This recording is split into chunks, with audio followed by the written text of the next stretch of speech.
நல்ல பூச்சிக்கு நல்ல வாழ்க்கை,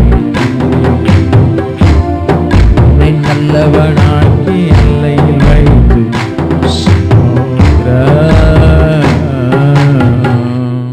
ஹல்லேலூயா, ஹல்லேலூயா. ஸ்தோத்திரம். கர்த்தர் நாம் மகிமைப்படுவதாக. நாம் இன்றைக்கும் கர்த்தருடைய வார்த்தையை நாம் நம் இருதயத்திலே பதித்து கொள்ள பரிசுத்த தேவன் நமக்கு உதவி செய்வாராக. 1 தீமோத்தேயுக்கு எழுதின நிருபத்திலே 1ஆம் அதிகாரம் 5வது வசனத்திலிருந்து 19வது வசனம் வரைக்கும் 2 வசனங்களாய் சீக்கிரமாய்